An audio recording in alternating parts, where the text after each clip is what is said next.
जम्मू कश्मीर के पहलगाम के पास हुई आतंकी घटना के दौरान राजनांदगांव का शर्मा परिवार भी वहां फंसा था। घटना के बाद जम्मू कश्मीर में हाई अलर्ट और धारा 144 लागू कर दी गई थी।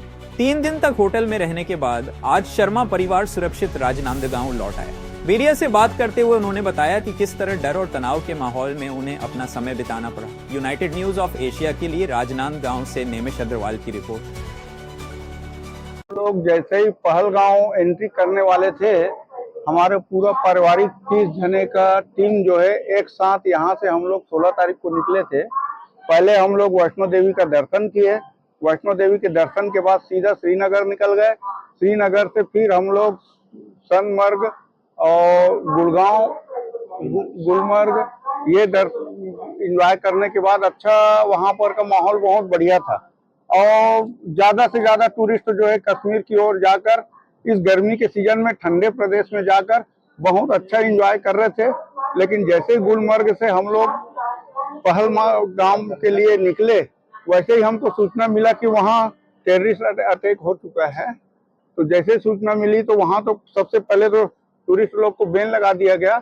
हम लोग भी वहाँ से तुरंत यू टर्न लेके हम श्रीनगर में फिर हम जिस होटल को छोड़े थे उस होटल में फिर आ गए और उस होटल में 2 दिन तक सेफ रह के फिर वहां पर लॉकडाउन के जैसा स्थिति बन गया था। पूरे श्रीनगर और पूरे कश्मीर में कर्फ्यू जैसा माहौल हो गया था। तो 2 दिनों में कैसे आप लोगों ने व्यतीत किया, वहाँ के लोगों ने सहायता की, महसूस कैसा हुआ 2 दिनों? 2 दिनों में पूरा हम लोग सदमे में थे, लेकिन ईश्वर की कृपा और माता रानी की कृपा से हमारे परिवार के किसी भी सदस्य को किसी प्रकार का कोई नुकसान नहीं हुआ।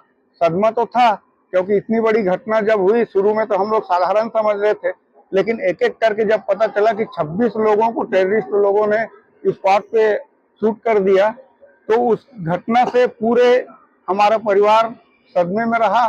और वहां से जब आए, देखो ऐसी घटना जब होती है उस स्थिति में कुछ तो स्थानीय लोग का भी उसमें हाथ रहा है। तो उस समय छत्तीसगढ़ गवर्नमेंट से, छत्तीसगढ़ की ओर से किसी संपर्क किया आप लोगों से? छत्तीसगढ़ गवर्नमेंट से हमारे लोगों ने फोन करके, राजेश जी है, हरीश जी है, हमारे प्रवीण जी हैं, गिरीश जी हैं, इन लोग सतत संपर्क में थे।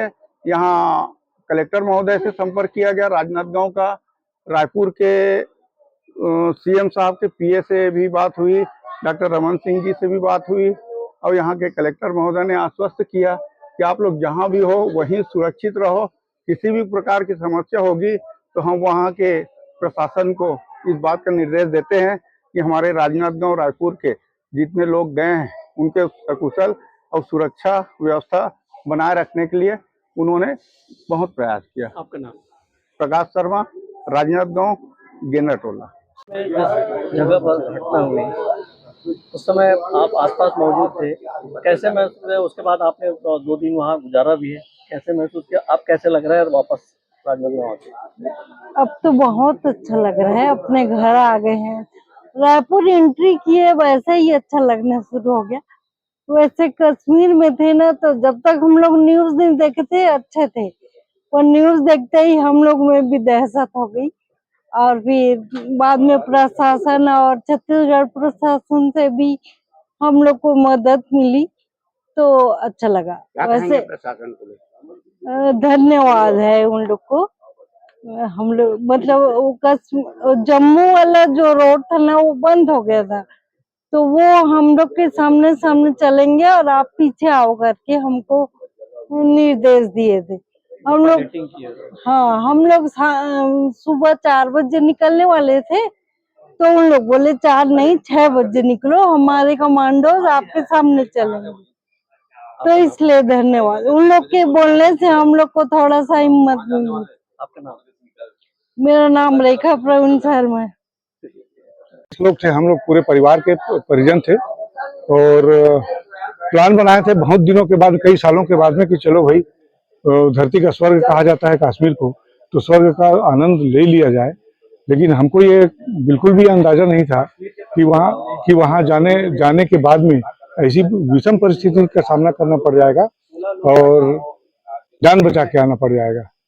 तो वो इत्तेफाक ही कहा जाए कि हम लोगों की जान बच गई और सुरक्षित हैं।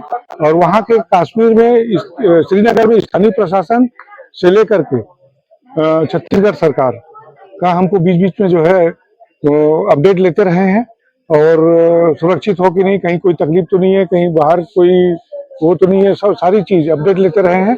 तो उससे हमको वहां पर ढाढ़स मिला और हम सुरक्षित वापस आ पाए।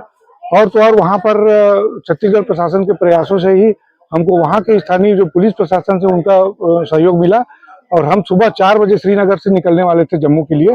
तो जम्मू के मार्ग में जो रामबन वाला मार्ग है, घाटी पड़ती है और वहां पर लैंडस्लाइड हुआ था, तो 18 और 20 घंटा वहां पर जाम चल रहा था। उसके बावजूद हमको प्रशासन ने, वहां का पुलिस प्रशासन ने सजेस्ट किया कि आप लोग 4 बजे मत निकलिए, सुबह 6 बजे निकलिए, क्योंकि उसके पहले जो है हमारे फोर्स के लोग जो हैं वो लाइन क्लियर करते जाएंगे, उसके पीछे आप चलोगे। तो वो हमको बहुत बड़ी मतलब राहत मिली। और भले ही हमको रास्ते में फिर वो टनल के पास में फिर वो कोई एक इंसिडेंट हुआ, तो उसको हटाते हटाते समय लग गया। तो उसके चलते हमको बाद में फिर रास्ते में हमको ये पता चला कि उधमपुर जाने से, उधमपुर से गाड़ी चलती है, उधमपुर जाकर के गाड़ी पकड़े, श्रीनगर मतलब जम्मू जाने की जरूरत नहीं पड़ी और 60 किलोमीटर की उसमें बचत हुई। फिर भी हम सुबह 6 बजे निकले थे, कम से कम 12 घंटे में पहुंचे। तो अब ऐसा है कि सफर में गए, मतलब सफर हिंदी में बोलो और अंग्रेजी में बोलो, तो सफर और सफर में तो समझ जाइए आप लोग। एक नाम बताइए। राजेश शर्मा।